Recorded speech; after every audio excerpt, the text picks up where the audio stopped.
সীমান্তের মাটির গন্ধ মেখে বড় হওয়া শিল্পী তহিদুল ইসলামের রানীনগরের ইলশামারি থেকে এবার নিজের শিল্পকর্ম নিয়ে পা রাখলেন দেশের রাজধানী দিল্লিতে।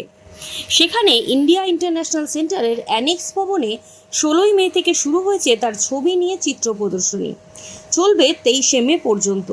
ওই প্রদর্শনীর উদ্বোধন করেন government college of art and ক্রাফটের প্রাক্তন অধ্যক্ষ পদ্মশ্রী বিমান বিহারী দাস। বিহারের রাজ্যপাল সৈয়দ আতা হাসনাইন এসেছিলেন প্রদর্শনীতে। এছাড়া অনেক গুণী শিল্পীরা উপস্থিত ছিলেন সেখানে। চলুন শুনে নেওয়া যাক তাদের বক্তব্য। So I'm here at this collection of paintings, and these are some of the best paintings that I have seen.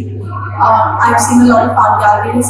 I love the emotion that is portrayed here. I love the uses of color, the texture, kind of makes you just want to, immerse yourself in the paintings, in the world that is being portrayed here. और मैं दिल्ली की भाषा में कहूँगा कि ये एक ऐसा आर्टिस्ट है जिसको देख के काम को देख के सच में बहुत आनंद आया।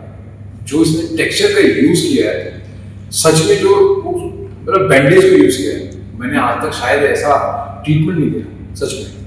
और मैं सच में आपको बहुत बहुत धन्यवाद दूंगा कि आप दिल्ली में आए और दिल्ली में एक शो किया। पर मैं चाहता हूँ आप इस शो के बारे में थोड़ा सा और लोगों को बताएं, लोगों तक पहुँचेंगे तो कोई को नहीं पता इस शो के बारे में। সীমান্তের গ্রাম থেকে দিল্লির এই যাত্রা নিয়ে কি বলছেন শিল্পী তহিদুল ইসলাম, চলুন শুনে নেওয়া যাক। সুনিতা মুর্শিদাবাদের সর্বকালের সেরা এবং ঐতিহাসিক বস্ত্র প্রতিষ্ঠান। বিয়ের কেনাকাটা থেকে শীতের পোশাক, নামি ব্র্যান্ড, সেরা দাম, একটাই নাম, সুনিতা। হ্যাঁ, ওটা হচ্ছে ইন্ডিয়ান ইন্টারন্যাশনাল সেন্টার আইআইসি। ওরা একটা স্পন্সর করেছে, মানে আমার নিজের একক প্রদর্শনীর জন্য ওরা আয়োজন করেছে অ্যানেক্স গ্যালারিতে। হ্যাঁ, ওদের অ্যানেক্স ভবন যেটা আছে গ্যালারি, সেখানে করেছে। আচ্ছা, আপনার এই ইলশামারি থেকে দিল্লি এই যে জার্নিটা কেমন ছিল? কতটা কঠিন ছিল এই জার্নিটা? কঠিন ছিল বলতে, মানে যেহেতু আমি একদম গ্রামে পড়াশোনা করেছি, আমার প্রথম প্রাইমারি স্কুল ইলশামারি, তারপরে সেটা হচ্ছে ইলশামারিতে পড়াশোনা হয় না বলে আমাকে দাসির চক প্রাইমারিতে ভর্তি করে।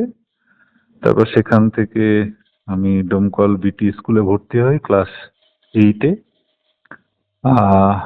তারপরে আমি আঁকা শুরু করি ছোট থেকে, ক্লাস 5-6 থেকেই। তো পারিবারিকভাবে ছবি আঁকাতে প্রথম দিকে সাপোর্ট দেয়নি কেউই। তো সেটা মাধ্যমিকে ক্লাস 9 থেকে জেদ চাপে যে আমি আঁকা নিয়েই পড়াশোনা করব। কোনো কারণে 9-এর রেজাল্ট একটু খারাপ হয়, মাধ্যমিকের টেস্টের রেজাল্টটাও আমার খারাপ হয়। তো সেই সময় ছবি আঁকাতে সবার বিরোধিতা করেছে বাড়ি থেকে, কিন্তু সেটা যদি মনের ইচ্ছে থাকে, এটা আমি বিশ্বাস করি, কোনো প্রতিকূলতাই বাধা হয়ে দাঁড়ায় না। কারণ হচ্ছে এই গ্রাম থেকে গিয়ে আর্ট কলেজে চান্স পাওয়া, তার প্র্যাকটিসটা পুরো অন্যরকম, এবং সেটা এন্ট্রান্স দিয়েই ঢুকতে হয়। তখন মাধ্যমিক দিয়ে আমি 5 বারের বেলায় পেয়েছি। এটা আমার দরকার, যে দেখুন আমি যে ছবি আঁকা সবাই হবে, গান সবাই করবে তা না, কিন্তু অনেকের মধ্যে সেই ক্ষমতা থাকে, সেটা আমরা কোথাও না কোথাও সেটা বাধা দিই। আমার ইচ্ছেটাকে চেষ্টা করি যে আমার সন্তানের মধ্যে, আমি টিচার হলে আমার ছাত্রের মধ্যে সেটাকে মানে পুশ করাই। এখান থেকে একটু বিরত থাকতে হবে, তার ইচ্ছেটাকে বোঝার, সেটাকে প্রায়োরিটি দেওয়া, তাহলে সে নিশ্চয়ই সেখানে যেতে পারবে। এবার কম ছাত্রছাত্রী থাকে, কম থাকে, যেটা তার জেদ, তার লক্ষ্য স্থির করে সব প্রতিকূলতার বাধা দিয়ে সেখানে পৌঁছানো, সেটা তার জন্যে আমরা এগুলোকে বলি ব্যতিক্রম।